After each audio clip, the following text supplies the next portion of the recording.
Hello, everyone, and welcome to the Inspired Connections Fireside Chat. I'm your interviewer host, Jenny Vaz, and with me today is one of the authors, Kate Ryan Taylor. Kate, welcome. How you going? Very good. Kate's joining us south of Perth in Australia. She's about four hours drive south of Perth. I'm checking my notes and making sure I don't miss a thing. Her nearest town is 4 kilometers to where she lives. She lives in a gorgeous 27-acre farm in Kendanuk, and there are goats, there are 45 hives, 2 dogs, and 12 chooks, as we call it in Australia. 12 chickens for some of us who are listening from outside of Australia. But hey, we're so excited to have Kate on the show because I'll tell you, the chapter that she writes in Inspired Connections, it's not one that you would expect. Kate, tell us, how did you get started in work health and safety? um, to be honest, I fell into it many years ago. Being an elected safety rep when I was in one of my first jobs outside of school. One of my first jobs was actually a saw operator in a timber mill, and I was the only female amongst about 200 blokes out there, and one of the few that wasn't afraid to speak up. And I had no idea of safety committees or safety rules or anything back then. It was just a job that I went into, and I kind of learnt the role of a safety officer when things were going wrong in that mill, with wood lines going on fire and machines having to shut down and people not doing things. And I saw how just the simplest little thing could change whether people felt safe or not. But at the stage, it was the start of my learning. I found I kept falling into that role in nearly every job I was in because I was the person people liked to speak to, and that I'd come up with solutions. And that became more formalised later on in different management roles when I really had to look at safety in the workplace. But my role as safety, I had to do everything from creating the policies, procedures, to training people, to reviewing it and making it all work. And that's where my theme of the chapter sort of came in, is those policies and procedures are absolutely useless unless I understood my people a lot more. And it came down to communication and that relationship I had with the people I was working with, as well as the relationship with myself. Very nice, very nice. Wow. Having started it out of a need, right? Because you saw the risks at the workplace. And I love what you said there. You were not afraid to speak up. No. And I'm guessing that didn't wasn't always welcomed, especially by Oh, quite management. often not welcome. I was told I was a pain in the neck. And a few other places too, but I can't imagine. Yep. Yep. How did you get started? I mean, like, were you always that person who always spoke up, or was that something that um, kind of like pushed you? Like, this is not, how did you get started in it's really speaking up? hard to say. It's like there's all different things that I can't really say what exactly led to that point 100%, because there's other areas in my life where I used to always keep it bottled in, not say a thing. And then I guess when your passion overcomes your fear is when you learn to speak up. Um, so, like when I was younger, there was a choir at church and things like that. And the gentleman who used to run it passed away. Suddenly it was dead silent in church for weeks, and I hated it. But I wanted music, so I got up and I just started doing it. I wasn't very good. I was barely playing the chords and just the melody, just enough to sing to, but I wanted music, so I did it. And I no longer cared what people thought. You just did it. And it was the same with youth work years later. I had to speak up in front of people, and I used to be the kid at school who would shake nervously doing a talk in front of the class. And yet suddenly I did talks all over the state and even speaking at a national level, because my topic was so close to my heart that I didn't care what people thought of me, and I was pushing that anxiety down, and I just wanted the message out. And I think over time you gain confidence, but it's the same with anything in safety. Sometimes you're scared to say something. But if you feel so strongly about something, you're going to just push past that, and you'll feel the fear, just do it anyway, just like the book says the thing. But you do, your passion overcomes your fear. If you feel so strongly about something, you'll do something about it. And that's really where it came. And like, I formalised things later with qualifications and all, but the fact is, I did this role for many years before getting a qualification. It was, I felt so strongly about it. I wanted people to feel good at work. I wanted people to feel safe coming to work. I didn't want them to come to work and go, oh crap, I've got to get up and go there. I feel awful. And worry about the day. You want to enjoy the day. You spend so much time there at a workplace. You want to actually enjoy what you do and not be scared of whatever Yeah, it may be.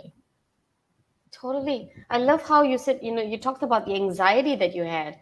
And and Yes. even that anxiety couldn't be contained in a way that, because the urgency, the need to speak up was far more, it far outweighed that anxiety that you felt, that you just, what I'm seeing in all in you, and I could be wrong, tell me this, was it like a sense of injustice or something is just not right, we cannot continue doing it the way we've been Um, doing it, it's that like kind of.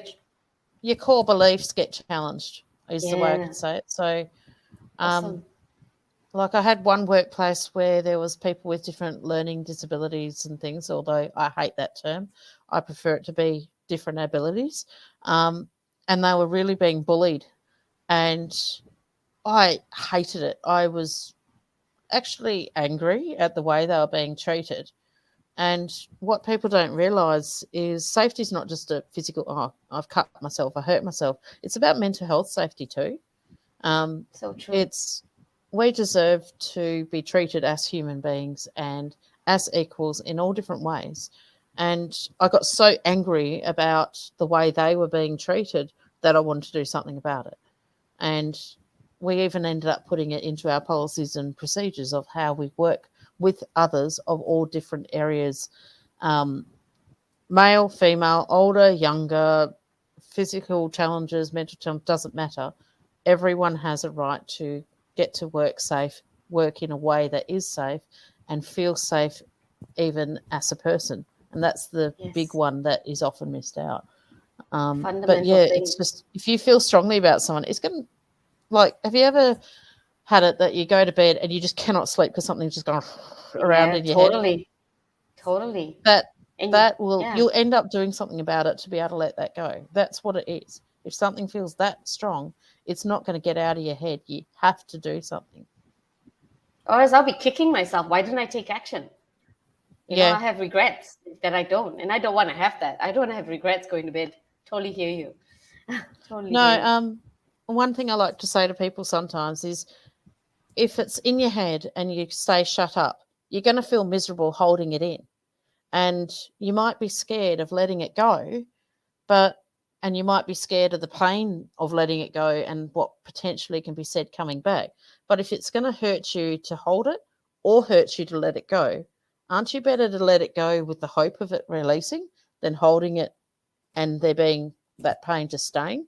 At least in letting it go, doing something about it, there is the hope and chance of it being better and that pain going away because a positive change has been made.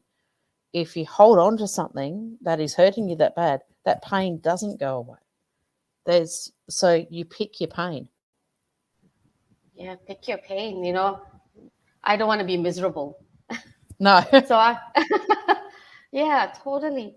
So based on all these, one thing that you just shared was really stuck with me, because at the end, wherever your workplace is, it's how you psychologically are able to function in that workplace, because that determines how well you perform. Yes. And like that psychological safety cannot be underestimated. So if that doesn't exist in a workplace environment where you have the best checklist of policies, how can people perform? How can we expect them to perform? We see DEI as a big thing in businesses, and even that's not quite allowed for the psychological safety. We still have sexual harassment policies in organizations, right? We have to do that kind of training in businesses, and I've worked in corporate for 20 years. I see that. Have you seen like a shift in attitudes in the industries that you've been a part of? Yes, like one of the things that I like to see is the conversations that happen now, and that people are not afraid to speak up. It's part of the everyday to speak up, and um, there's a shift between someone putting in a report to it's a good thing you put in a report because we prevent. So it's an ongoing conversation. Um, but the other thing is understanding different people is like those documents have to keep changing to fit the people because my understanding is different to yours and it has to match and work with the people who are there at that time.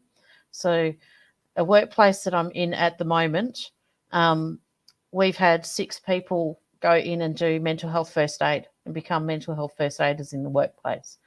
And um, it's not a bad thing to come up and ask someone, "Are you doing all right, or do you need to take a break, mate?" And it's not such a bad thing. Like Are You OK Day has also done a huge amount of positive to workplaces to be able to encourage people to actually just ask how they're going and not that whole separate work versus personal. They do interconnect, whether you like it or not. Because if you're having a bad day or something happening at home, then it's going to affect your mood and your focus at work. And if something goes bad at work and you're really struggling at work, then you're going to probably bring that anxiety home with you. So it all interconnects, whether you like it or not. And there's a shift in that understanding, and people are starting to respect that sometimes you need to shift people from job A to job B on a particular day to take care of that person. And its duty of care is about looking after a person in more ways than just a bunch of paperwork. So true. You know, I remember working in corporate early in, I came out of graduate in 2000, and there was always this perception or this belief that was touted: do not bring your personal life into the workplace, right? You need to show up as the consummate professional. You need to be 100% ready for to do this job, no matter what's going on in your personal life. And it was such an unrealistic expectation to put on people. Yes. What are your thoughts on that? I had that in early corporate as well, doing management, and I absolutely hated it. Um, there was, I felt fake, is the only way I could put it. And I also struggled as a manager to get everything done effectively, properly. I found I took sometimes 2 hours to do a job that should have taken 20 minutes because my focus just was not great. I didn't feel comfortable. And yet, in a different management job, I threw that crap away. I just said, no, I had a clean start to launch a project and do it my way. And if I had a bad day, I'd actually come in the morning, have our toolbox meeting and say, look, just giving heads up, I'm pretty tired today. So if I'm a little bit off the cuff, it's not towards you. Please just let me know. And I showed that I was a human as well. And Nice. I found I got a lot more done, a lot more quickly, and that the staff I was working with, some of them have become good friends that I'm still friends with years later. But they would come and say, look, you seem a bit off kilter today, Kate. Are you okay? And they'd ask me, can I take on something for you? And it became Nice. much more of a team thing. And to be honest, my entire role I ended up teaching the staff to do, to the point that when I left, they didn't actually need to replace me. The staff were doing it.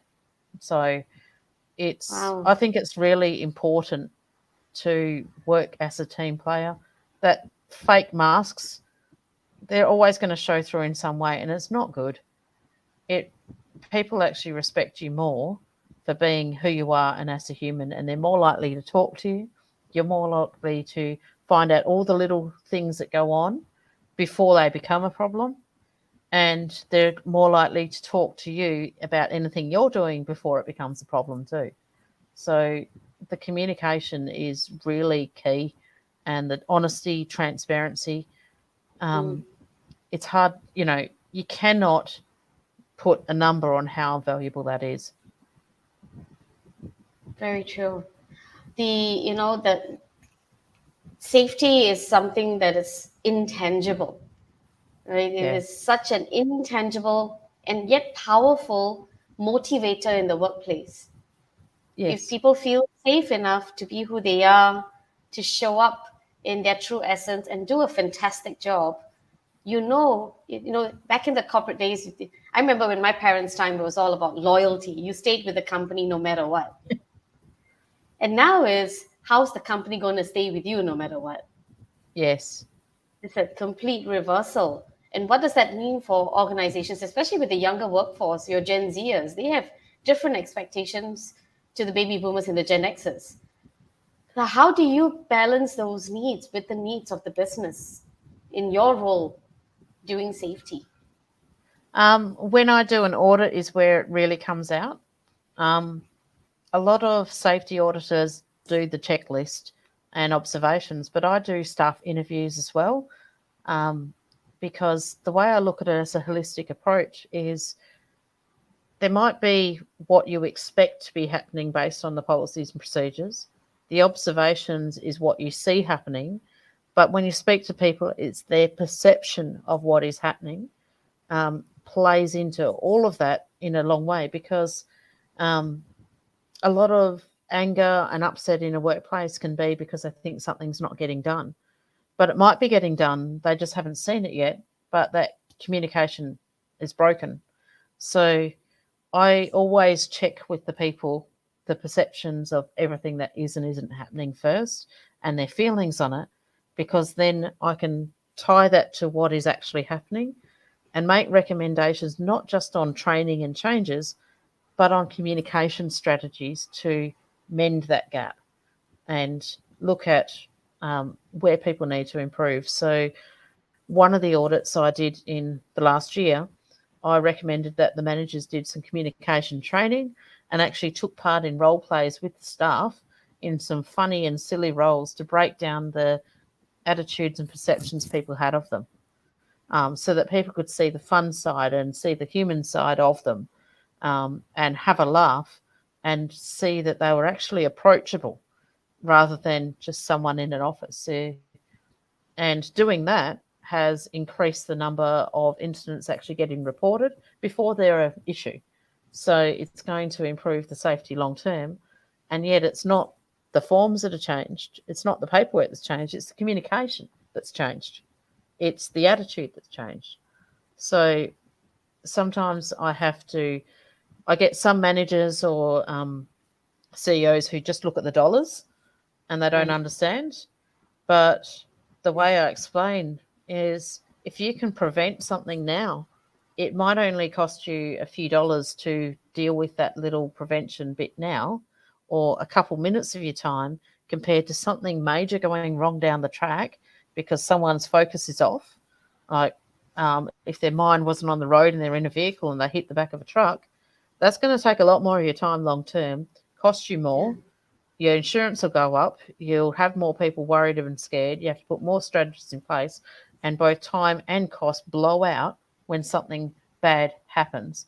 When you can just put this little bit of investment and make the whole process easier and a lot more prevention strategies in place from the ground up. It's actually less work for them, less time, and less cost to make it a fun and involved workplace. Truly, what you said, just triggered this. Um, there was a few weeks ago, there was in the news that there was this tiny capsule of uranium that went missing, right? Yes. Somewhere in the Yeah, there outback, was a lot of right? jokes on that. And they had to shut down an entire stretch of road and manually search the ground for this Yes, that was in radiating WA. device. Yeah, Yeah. and and the cost to the business. I mean, I think it was Rio Tinto who was affected with this one. I'm The not cost to sure the, which. I, yeah, it could be. Okay, don't quote me on that. But the idea that this tiny capsule, tiny little rod, it wasn't even. It was like the size of your fingertip, could cause so much a problem, a risk, a health risk, because it was an active radioactive capsule, and they had to shut down the stretch of road just to find it Yes. because it was lethal. So, all the steps that went on before that is something that you could have looked into to see how do we prevent something like that from happening? And we've seen what happens with oil spills. We've seen the consequences with, when gas leaks happen. And so all of these elements put together, that it wasn't just one incident, it was a series of incidences typically. And that's where safety is so important, because you want to take care of the welfare of your employees in that whole process so that they take care of your business. And I think where what you offer, Kate, is awesome, because just even the basis of communication changing the way they reported up potential issues. The rate of Yes. potential issues got reported up because we now feel a bit more comfortable talking about them rather than before we were so removed from the head office or from senior managers. And so if you could have prevented a major incident to that scale because you created a better communication strategy, you're saving your business a lot of money.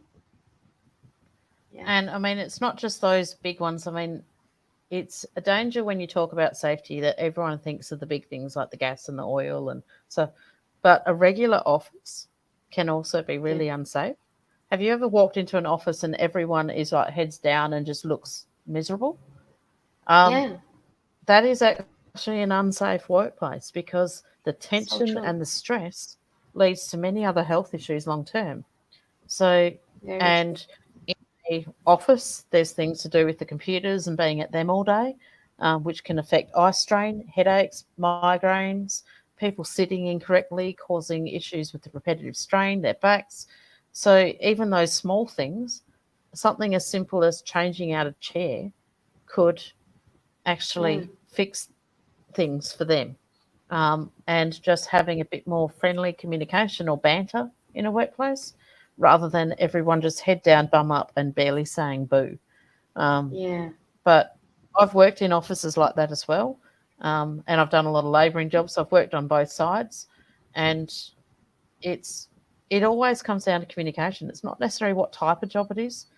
It's how good the communication is, whether you can have a friendly joke, whether you feel free to talk and free to be yourself. So if you are comfortable enough in a workplace to be able to say, look, sorry, mate, I'm having a bit of a bad day. Don't take it personally, da da da. And someone say to you, look, take time out for 5 minutes. If you've got those abilities to do things like that, that is going to be a much better, safer, more supportive workplace, and people are going to be loyal. So instead of just saying I'm going to be loyal to a workplace, you've got to earn that loyalty in a workplace by making them feel safe to be there. Love what you just said. And thank you for pointing out this distinction, because I was going on about, the things that we can see and hear about, right? The tangible work safety issues, but not tangible, but something that's visible, right? Yep. It's clearly visible, the impact on people and the environment. But then you have the ones that go largely undetected, because we're Yes. all pretty good at playing the game of, oh, I'm okay. I'm all right, mate. Especially in Australia, we go, oh, I'm all right, mate. I'll be fine. Yep. And we don't really check in. We don't trust our instincts. When you walk into an environment, like you said, when everyone's got their head down and butt up, Yep. busy, and it's prolonged stress, there's also consequences to the body, the impact to the body, the mind. So there's all these elements that we need to look into as business owners, as corporates, to make sure that Yes. your team's general safety and welfare, you're using a rather holistic approach. That's what I'm seeing you say in your chapter in your book, that we need a Yes. holistic approach to taking care of safety, to ensuring Yes. safety in the workplace, rather than it just being about very specific, familiar incidences of where safety did not meet standards, but really Yes. looking at the person in the workplace and making them the center of things, rather than making the environment the center of it. Yes, that's correct. Yeah. One of you talked a little earlier about this audit that you did and how, as a result, you created this program to help them to start communicating better. What are the general Yes. misconceptions you think, or you find companies or business leaders have when it comes to safety? Most of them look only at the physical safety. So they think of things like machinery and PPE, things like that. They think that they've got all the policies and procedures in place, they'll be right.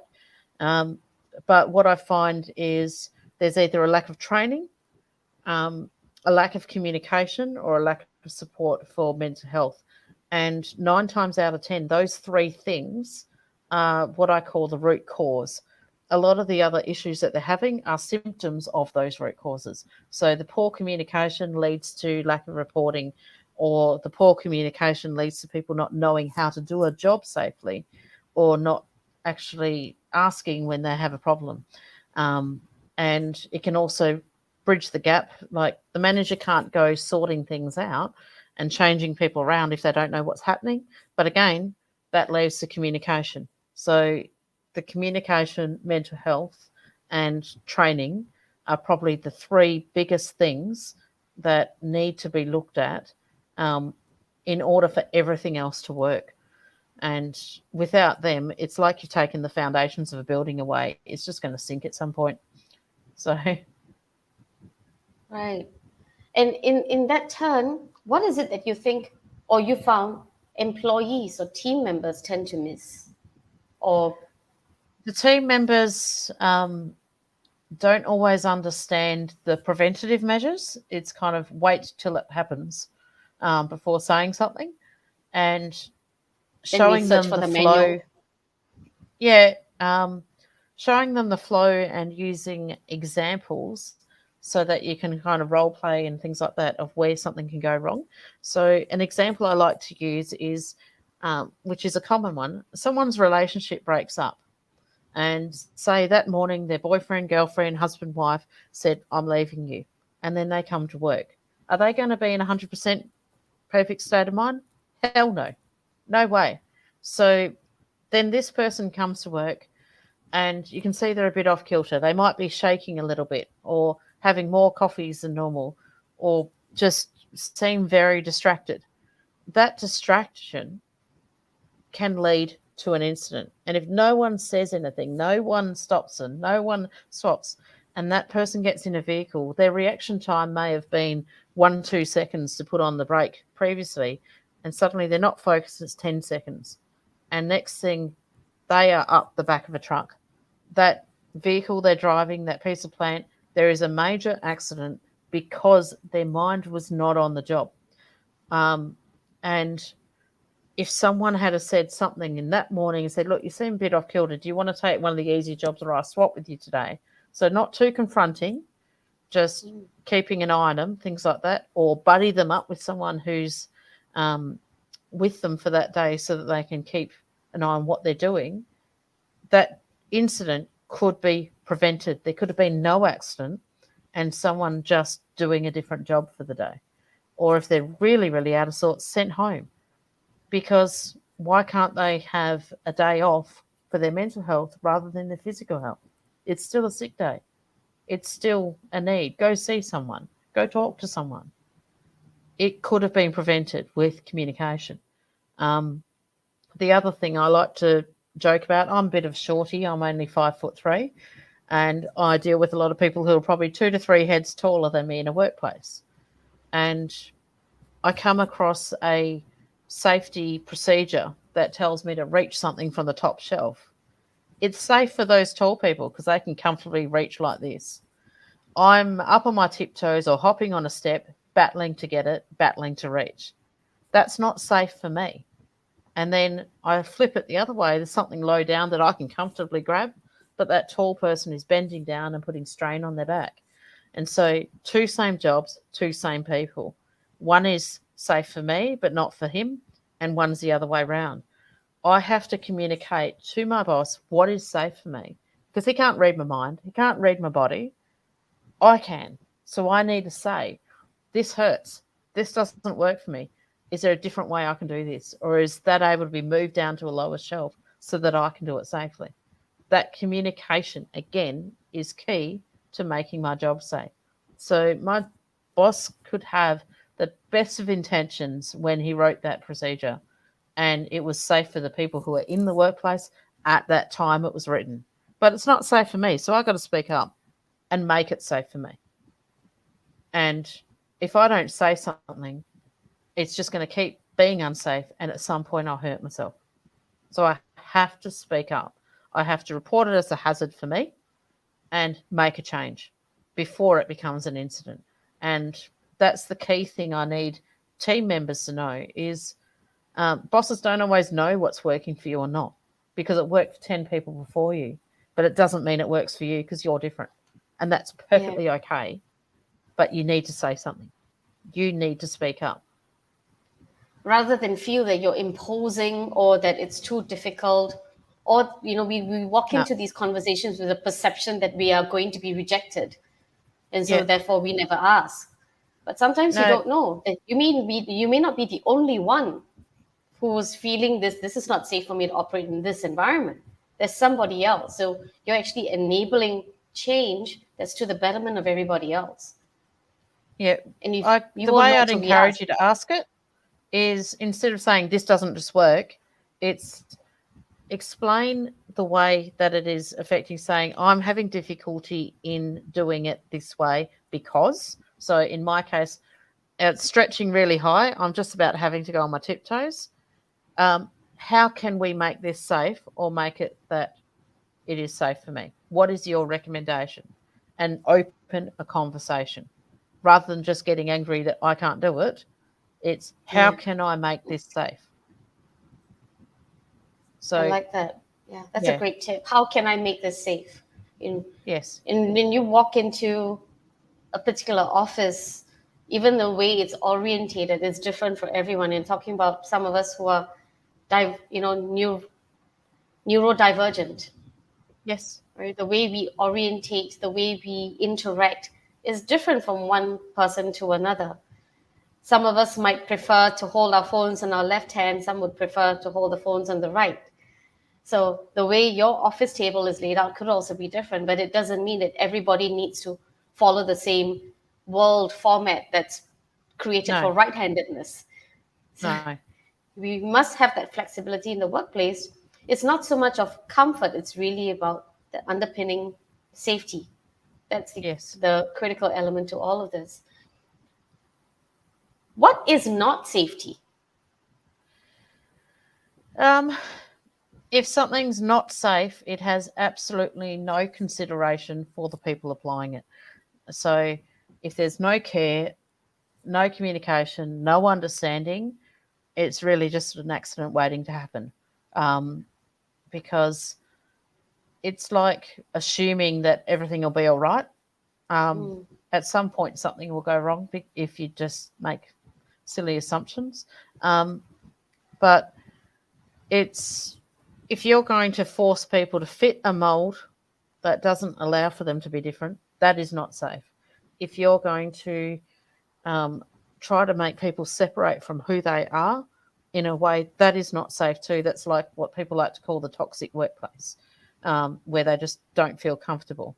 So in your gut, you know what is safe or not because you will feel it when it is not safe. If something does not feel right, you're not being treated properly as a person, you're not being given room to move, as they like to say it, to do things properly. You're not given the tools to do something properly, which can include not just physical tools, but the training and support to do something properly. Any of that is not safe because it is not equipping you to be able to do things in confidence and with the support that is needed and the understanding. And that is a real key one, understanding. And understand. um, one thing I like to say is a newbie in the workplace, a person who's on the first day of the job or learning the job, they are the least safe person in that workplace because no matter how much experience they have had behind them, every single workplace has its little eccentricities and things that are different to that workplace to anywhere else. You might have been there 20 years and know it in and out without even thinking, right down to that little bump in the floor that you automatically just step over without thinking. That new person will trip on it because they don't know. So, again, communication, support, training, it doesn't matter how experienced or inexperienced you are, without that, you are not safe. Yeah. The no, I listening to you right now hadn't considered the fact that the new person is the one who's probably the least safe in an office environment or in a workplace, or any In workplace any for that matter, workplace. right? It's because they need time not just to orientate themselves, but to really feel that comfortable, like they can walk around blindfolded to that point where Yes. they feel that they know how to navigate the space if there's a fire, or if there's any issues at the workplace, that they can manage themselves and also take care of anyone who's around them, that you Yes. can, yeah, that you're safe. Another the what I love about your background, Kate, is that you don't just come from one industry. You've got five different industries, that industrial experience that you cover. Gosh, I was talking to Kate before we started this recording, and I was asking her, how do you find the time? Because she's got her farm business, she's also got her consulting business, and that's in safety as a service. And there's also the pop-ups that you do, the markets that you do to help Yes. people to And a grow marriage their celebrant. business. Yes, there you go. So combining all of your experiences, you've been in waste management, in retail, hospitality, construction, and I forget the fifth one now. Like traffic control and things, yeah. Yeah, so with this diverse range of experience, I love what you have is there's this breadth of experience that you bring into a workplace because you understand how people interact with their environment. You're not only focused on Oh, one aspect of safety, you can see the full 360 view when you come in. I'm betting that even without walking to a workplace, you already know what are the top 20 things they need to take care of before you come in. Then they must have these things in place. Would that be fair? normally, when they're asking for help, um, it's I need an audit because, and whatever that because is a flag for which area kind of needs focus on. So, um, That's your like a diagnostic common one tool. people say is, look, no one really cares about safety. It's on the back burner. So why don't they Oh, care? Do they really not care? No. That just shows that it hasn't been on the agenda in toolbox meetings or discussed or training. Straight away, that's communication and training. yeah, Because when you start talking to people, it's not that it's not cared about, it's been a lack of communication of anything getting done, so they give up. So if you reignite that communication, everything starts to reactivate. exactly. Exactly. At the end of it, in any business, in any relationship, it's about the communication. If we're not No, talking about the issues or we're not bringing up the challenges, then everything just kept getting swept under the rug. And then yes, we wait till somebody trips over that big mound in the rug, right? And like, oh, yes, we have a problem. yeah, So why wait for that moment when you can just clear it out, air the room, and figure out what exactly we need in this environment to take care of this issue? I love what you've shared today, Kate, in terms of understanding what true safety is, this 360 view that is actually from the person, this holistic view, that it's not only about the environment or the consequences of the work product that we're doing, but more importantly, it's about the person operating in that environment, producing those products and delivering those results. That safety is at the heart of this person, this employee. And as employers, we cannot assume that safety policies are understood or people know what to do in the case of such things. It cannot be a checklist item. It needs to be an active working policy that people understand that this is in place for you to function. And for the employees to know as well, like, get familiar with the policies. Don't assume that management knows what the problems are just because they read data on an Excel file. They don't always get to know what actually the problems are, not until you no. specifically raise them. On From this point, Kate, what is it that you want to do with this book? Where do you want to take this next? Um, this is really an introduction to me for people. Um, Nice. I'm just launching a membership at the moment. Um, I'm doing something a little bit different to a lot of the other safety reps out there. And I found that when I worked in all these different places, quite often the person who was responsible for trying to implement and monitor safety in the workplace was quite isolated, both in their knowledge, being the one and only with it, um, and just having the support of someone else to bounce ideas off with. So the membership I'm launching, I want to be a bit of a support person to people, where once a week we get on Zoom and can actually discuss different areas, learn different areas of safety. And I mean, about 90% of the things are identical no matter what the industry is. So we can go through those things and kind of, without having to name names in a workplace, just discuss situations and look at how can we manage them. And you know what it's like when you're struggling with an idea. Sometimes having someone else from outside of it who's not biased can actually help you to work through that. So the more that people are enabled within a workplace to make these things happen, the better it will be. But yeah, I want to have that low cost, easy access membership where I help with resources, I help with training and supporting those key safety people to do this in their workplace. Because the more that can make a friendly workplace and start to have a more holistic approach to safety, the better it will be. Beautiful. And on a parting note, is the best way to get you to speak to you to find out about your program, your membership program? Is that Linktree? Is that where they should hit to? Yeah, Linktree or my website, which is tribalsafety.com.au. All right, beautiful. So everyone, just hit that link. You will see this as a scroll on our interview. And also, we're launching our book on the 17th of March. This is a very exciting time.